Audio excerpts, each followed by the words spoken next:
50의 지혜. 부모님이 날로 노쇠하는 모습에 대부분의 자녀들은 안타까움을 느끼고 있을 겁니다. 하지만 그런 생각을 진지하게 해보는 사람은 드뭅니다. 오히려 부모의 자식 걱정이 더 크고, 이런 부모-자식 관계 때문에 자식은 자칫 부모가 늙어가는 데 대해 심각하게 생각하지 못하는 경우가 많은 것 같습니다. 문제는 어느 순간 부모님이 건강 수명을 넘기면서 발생합니다. 요즘 아무리 젊게 사는 시대라고 해도 한갑을 넘기는 순간 체력은 급격하게 저하됩니다. 무엇보다 수명은 길어졌지만 건강 수명은 그다지 늘어나지 않았다는 점에 유의해야 합니다. 100세 시대가 열렸다고 하지만 알고 보면 참으로 가슴 찡한 인생입니다. 평생 열심히 살고 은퇴에 안락한 노후를 보낼 때쯤엔 이미 노쇠하고 병들어 이런저런 약을 먹고 병원을 출입해야 하기 때문입니다. 더구나 배우자를 먼저 보내고 혼자 남으면 문제는 더 심각해집니다. 병원 출입을 해야 하는데 배우자가 없으니 자녀들이 더 자주 돌봐줘야 하지만 먹고 살기 바쁘니 잘 보살펴 드리기 어려운 게 현실입니다. 나이가 들면 다시 어린이로 돌아간다는 말이 있습니다. 하지만 자식들은 잘 눈치를 채지 못합니다. 체력이 저하되고 경제력이 취약해져 자식에게 자주 기대고 싶어 하는 게 일반적입니다. 하지만 자식들은 늘 어린 시절에 강인했던 부모님을 생각합니다. 그러나 현역에서 물러나고 고위를 넘긴 부모는 더 이상 어린 시절의 슈퍼맨이나 슈퍼우먼이 아닙니다. 결국 오래 살게 되면서 부모 간병이 새로운 부담이 되고 있습니다. 하지만 제 손으로 돌보는 것은 어려워지고 있습니다. 통계청에 따르면 부모의 노후는 가족, 정부, 사회가 함께 돌봐야 한다는 견해가 62.1%였습니다. 직전 조사 시점인 2020년보다 0.5% 증가하였습니다. 가족이 돌봐야 한다는 응답은 19.7%로 2년 전보다 2.3% 줄어 첫 10%대에 진입했습니다. 부모님이든 본인이든 요양원, 요양병원, 실버타운 가운데 어딘가로 갈 가능성이 큰 시대가 됐다는 의미입니다. 연로한 부모를 요양원에 모신 후 돌보고 있는 지인은 자신은 나중에 거동이 불편하더라도 요양원에는 가지 않겠다고 합니다. 그곳에 있는 부모의 현실이 보기 안타까웠던 모양입니다. 그러나 부모가 자의에 의해 요양원에 입원하지 않았듯이 그 또한 자신의 의사보다 자식의 편의에 따라 요양원에 갈 확률이 높습니다. 자녀들은 이런 부분에 대해 별로 깊은 이해가 없고 주위 사람의 말을 따를 가능성이 크기 때문입니다. 오늘은 요양병원에 근무하는 어느 의사 선생님의 글을 먼저 소개해 드리겠습니다. 요양병원에 면회 와서 서 있는 가족 위치를 보면 촌수가 딱 나온다. 침대 옆에 바싹 붙어 눈물, 콧물 흘리면서 이것저것 챙기는 여자는 딸이다. 그 옆에 뻘쭘하게 서 있는 남자는 사위다. 문간쯤에 서서 먼 산 보고 있는 사내는 아들이다. 복도에서 휴대폰 만지작거리고 있는 여자는 며느리다. 요양병원에 장기 입원하고 있는 부모를 그래도 이따금씩 찾아가서 살뜰히 보살피며 준비해온 밥이며 반찬이며 떠먹이는 자식은 딸이다. 대개 아들놈들은 침대 모서리에 잠시 걸어 앉아 딸이 사다 놓은 음료수 하나 까먹고 이에 사진다. 아들이 무슨 신주단지라도 되듯이 아들 원하며 금지오여 키워놓은 벌을 늙어서 받는 것이다. 딸 하나, 열 아들 부럽지 않는 세상인 것을 그때는 몰랐다. 오늘도 우리의 미래가 될 수많은 그들이 창살 없는 감옥에서 의미 없는 삶을 연명하며 희망 없는 하루하루를 보내고 있다. 그들도 자신의 말로가 그렇게 될 줄은 전혀 몰랐을 것이다. 자신과는 절대 상관이 없는 이야기라고 믿고 싶었지만 그것은 희망사항일 뿐 결코 남의 이야기가 아니다. 우리는 나이가 들고 서서히 정신이 빠져나가면 어린애처럼 속이 없어지고 결국 원하건 원치 않건 자식이 있건 없건 마누라나 남편이 있건 없건 돈이 있건 없건 잘 살았건 잘못 살았건 세상 감투를 썼건 못 썼건 잘났건 못났건 대부분 요양원이나 요양병원에서 생의 마지막을 보내게 된다. 그곳은 자기가 가고 싶다고 해서 갈 수 있는 곳도 가기 싫다고 해서 안 가는 곳도 아니다. 늙고 병들고 정신이 혼미해져서 자식들과의 대화가 단절되기 시작하면 갈 곳은 그곳밖에 없다. 산 사람들은 살아야 하니까 두고 보면 안다. 그래도 어쩌랴. 내 정신 가지고 사는 동안에라도 맛있는 거 먹고 가고 싶은 곳 가보고 보고 싶은 것 보고 하고 싶은 것 하면서 즐겁고 재미있게 살아야지. 기적 같은 세상을 헛되이 보낼 수는 없지 않겠는가. 부모가 마음과 다른 말을 하시는 건 자녀가 걱정할까 봐입니다. 자녀가 부모의 그런 말씀을 믿으려 하는 건 부모보다 자신을 먼저 생각해서입니다. 이것이 자식입니다. 나 역시 자녀에겐 그런 부모입니다. 하지만 부모님에게 조금만 더 관심을 가져주세요. 아프신 데는 없으세요. 늙으면 다 아프지 지낼 만한 해. 부모님의 몸 상태 변화를 잘 관찰하세요. 식사를 잘 씹으시는지, 허리가 더 굽은 것은 아닌지, 지속적인 통증이 있으신 건 아닌지, 말기가 어두워진 것은 아닌지, 잘 하시던 일이 최근 들어 어려워하시지는 않은지, 설령 문제 해결이 어렵더라도 자녀의 관심은 따뜻한 위로가 됩니다. 또 나이가 들면 죽어야지 이렇게 말씀하시는데, 연세가 많은 부모님도 죽음은 무섭습니다. 죽음은 나이와 상관없이 누구나 무섭습니다.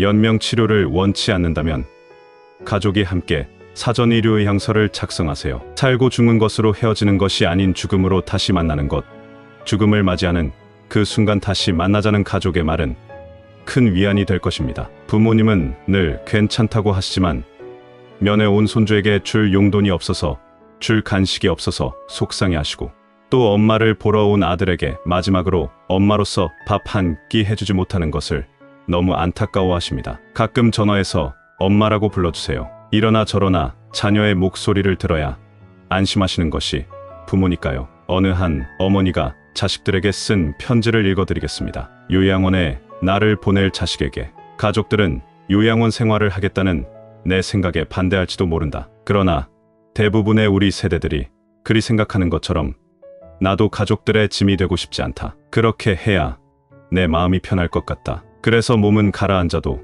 정신이 양호하다면 내 스스로 요양원을 찾을 것이다. 하지만 알츠하이머 병 등으로 그런 판단조차 할 수 없는 때가 온다면 그때 나를 요양원으로 보내라고 이 글을 통해 부탁하련다. 얘들아, 나의 뇌가 나와 너희들을 내 기억에서 밀어냈을 때 나를 요양원으로 보내다오. 우리 엄마는 그림 그리기를 좋아하니 펜과 종이를 늘 마련해 주세요. 낙지는 못 드세요. 등등 내가 좋아하는 것과 싫어하는 것을 그곳 사람들에게 미리 알려주렴. 간간히 내게 찾아와서 너희를 보게 해다오. 낯선 사람 보듯 누구세요 하더라도 내 마음속 깊은 어딘가에서 너희를 알아보고 기뻐할지 몰라. 행복했던 시절 이야기를 들려주거나 사진을 보여주렴. 비록 내가 먼 곳으로 눈을 돌린다 해도 내 영혼 어딘가에서 알아보고 즐거워할지 누가 아니. 여러분은 이 글을 읽고 어떤 마음이 드셨나요? 우리 세대가 2030대였을 때 노부모는 당연히 자식이 모셔야 한다고 생각하는 사람이 많았습니다. 그러나 지금은 자식들에게 짐이 된다며 부양을 원하지도 기대하지도 않습니다. 게다가 포기할 것이 많다며 힘들어하는 서른을 훌쩍 넘긴 자식들의 부양까지 감당해야 하는 안타까운 낀 세대이기도 합니다. 반면 자식 세대는 부모 부양의 책임을 크게 느끼지 못하고 있습니다. 요양원에서 근무하던 지인의 말로는 요양원에 입소한 각자의 사연은 달랐지만 요양원에 들어오는 순간 바깥 세계와 단절되는 건 모두가 같았다고 합니다. 면회와 외출에 아무런 제한이 없었지만 찾아오는 이도 나가는 이도 거의 없었답니다. 노인 27명 가운데 한두 명만이 가족이 일주일에 한두 번 찾아와 10분 남짓 머물다 가고, 나머지 노인들은 명절에만 겨우 가족의 얼굴을 볼 수 있었다고 합니다. 요양원에 자발적으로 입소한 분들 역시 마찬가지라고 합니다. 자신의 모습이 초라해 스스로 세상과 단절하는 분들도 많다고 합니다. 평균 수명이 늘다 보니 노인 문제가 심각해졌습니다. 요양시설에 부모님 모시면 불효인가요? 이런 생각도 드실 겁니다. 치매에 걸린 부모님을 모시는 문제로 고심하고 있는 분의 사연을 들려드리겠습니다. 언제나 제 유년 시절 기억 속에 포근하고 유쾌한 모습으로 남아있는 어머니. 그런 어머니가 치매의 덫에 걸리신 지 벌써 2년째입니다. 제 나이 59살, 어머니는 벌써 80대시니 무리도 아니죠. 그런데도 여전히 전 어머니가 방금 전 식사한 것도 잊으시고 밥을 찾으실 때마다, 화장실에서 뒤처리를 하지 못해 헤매는 모습을 볼 때마다 억장이 무너집니다. 어머니를 돌보는 일을 저보다 더 많이 하게 되는 아내를 볼 면목도 없습니다. 이제 어머니도 아내도 모두 노인인데 얼마나 지치겠습니까? 결국 얼마 전 장남인 제가 5 동생을 모았습니다. 무거운 마음으로 요양병원 얘기를 꺼냈죠. 다들 말이 없더군요. 내심 제가 계속 어머니를 모시길 바라는 눈치였어요. 그래도 저희 가족이 고생을 하니까 차마 말은 못하고 어떡하지 걱정만 하더군요. 결국 아무런 결론을 내리지 못했습니다. 동생들에게 어렵게 말은 꺼냈지만 저도 사실 결정이 바로 서지 않습니다. 어머니가 우릴 어떻게 키웠는데 요양병원이라뇨. 이런 불효자가 있을까요? 하지만 매일 마주하는 현실이 너무 어렵습니다. 저는 어떻게 해야 할까요? 이와 같은 고민을 안고 사는 가정은 더 이상 소수가 아닙니다. 부모를 집에서 모셔야 효도라는 걸 머리로는 알지만 사회 구조가 변화하면서 효자 노릇이 버거운 사람이 많습니다. 과거처럼 어르신 부양을 가족이 도맡는 것만이 진짜 효도일까요?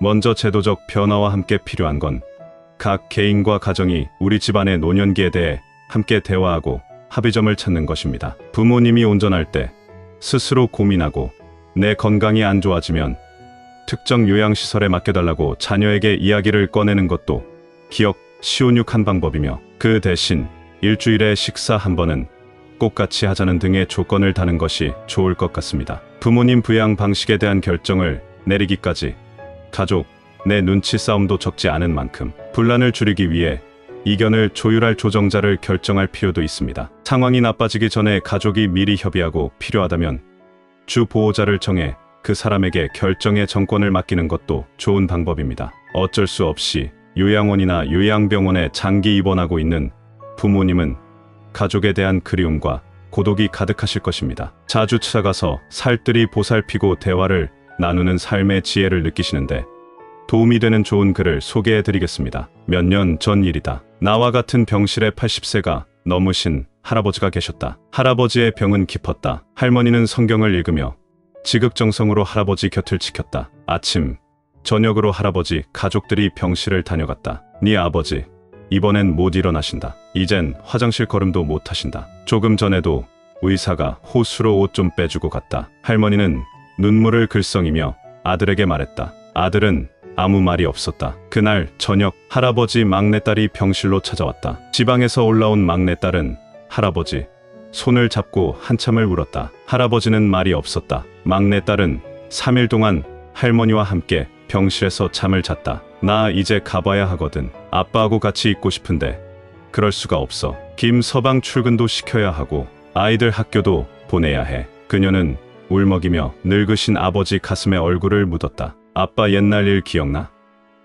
아빠하고 나하고 매일 들길을 걸어서 학교 갔었잖아. 여름 장마 때면 아이들은 잔뜩 푸른 개울물 앞에서 늘 아빠를 기다렸어. 감자처럼 작은 아이들을 한 명씩 가슴에 안아 개울물을 건네주었지. 아빠는 사랑이 많은 선생님이었으니까. 아빠가 학교에서 숙직하던 날 기억나지? 엄마가 싸준 도시락을 들고 내가 눈밭을 걸어서 아빠에게 갔던 날, 내 발바닥 꽁꽁 얼었다고 아빠가 따뜻한 배 안으로 내 발을 집어넣었잖아. 얼마나 차가웠을까. 막내딸은 울음을 삼키며 할아버지 가슴에 다시 얼굴을 묻었다. 딸의 울음소리에도 할아버지는 말이 없었다. 나 이제 가야 돼. 꼭 다시 일어나야 돼. 옆자리에 서 있던 할머니가 막내딸의 손을 끌었다. 어여 가거라. 어여. 내 아버지 다 알아들으셨을 게다. 할머니는 막내딸을 데리고 병실 밖으로 나갔다. 잠시 후 할머니는 눈물을 닦으며 병실 안으로 들어왔다. 조금 전에 나간 아이가 우리 막내딸이라오. 아버지 사랑을 많이 받고 자랐죠. 응석바지로 자라 지금도 아빠 하잖아요. 이제 자기 아버지 눈이나 감으면 와야지 뭐. 아버지를 끔찍히 좋아했는데 아버지 얼굴을 마지막 본다고 생각하니 얼마나 슬펐을까.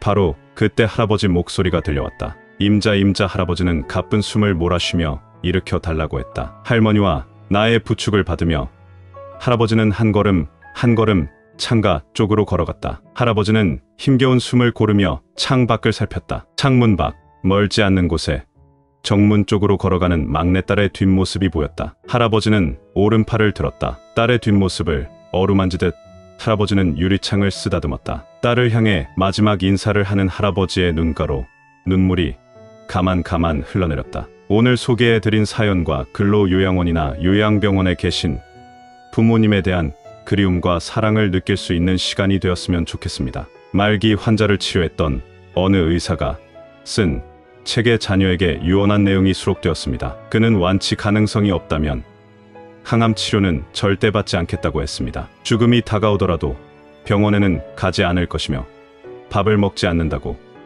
억지로 영양 공급을 하지 말라고 부탁했습니다. 그리고 한국에서 죽음의 자기결정권 문제가 해결되지 않으면 스위스행 비행기를 타겠다고 유언했습니다. 부모를 돌본다는 차원보다 자기가 당사자일 때를 상정하면 우리 사회가 무엇을 준비해야 할지 의외로 쉽게 답을 도출할 수 있습니다. 마지막으로 제가 가장 좋아하는 글을 소개해드리고 마무리하겠습니다. 아버지는 울 장소가 없어 슬픈 사람입니다. 아버지란 누구인가?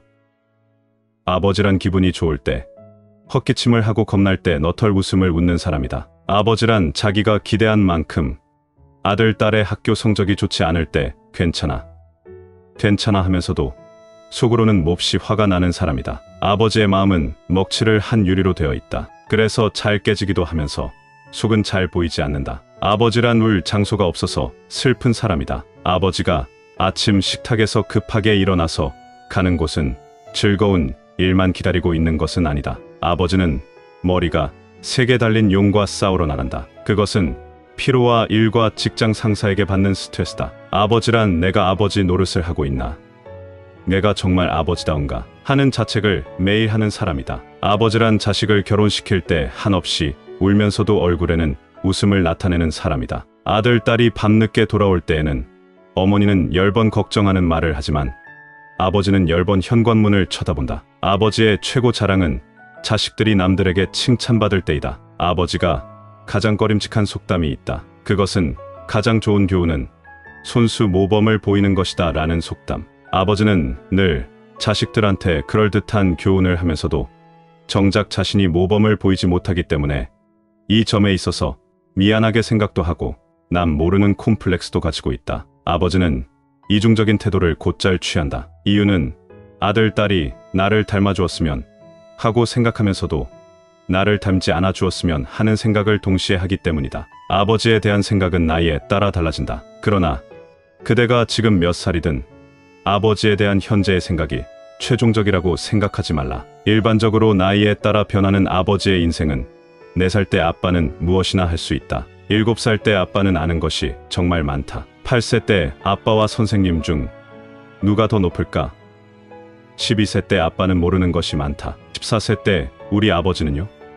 세대 차이가 나요. 25세 때 아버지를 이해하기는 하지만 기성세대는 같습니다. 30세 때 아버지의 의견도 일리가 있죠. 40세 때 여보, 이 일을 결정하기 전에 아버지의 의견을 들어봅시다. 50세 때 아버님은 훌륭한 분이셨어. 60세 때 아버지께서 살아계셨다면 꼭 조언을 들었을 텐데. 아버지란 돌아가신 뒤에도 두고두고 그 말씀이 생각나는 사람이다. 아버지란 돌아가신 후에야 보고 싶은 사람이다. 아버지는 결코 무관심한 사람이 아니다. 아버지가 무관심한 것처럼 보이는 것은 체면과 자존심과 미안함 같은 것이 어우러져서 그 마음을 쉽게 나타내지 못하기 때문이다. 아버지의 웃음은 어머니의 웃음보다 2배쯤 농도가 진하다. 울음은 10배쯤 될 것이다. 아들, 딸들은 아버지의 수입이 적은 것이나 지위가 높지 못한 것에 대하여 불만이 있지만 아버지는 그런 마음의 속으로만 온다. 아버지는 가정에서 어른이 인체해야 하지만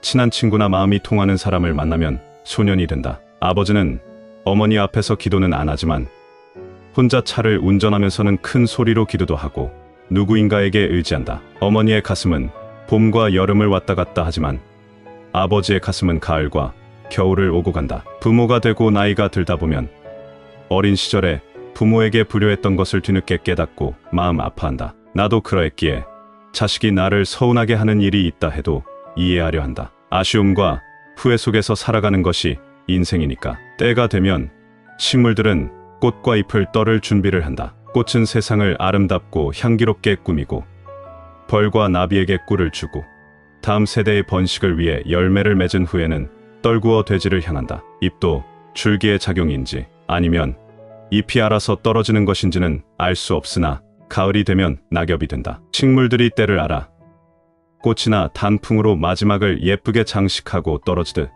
우리도 인생의 끄트머리에 있는 때를 미리 생각하며 아름다운 마무리가 될 수 있게 준비하는 것은 어떨까요?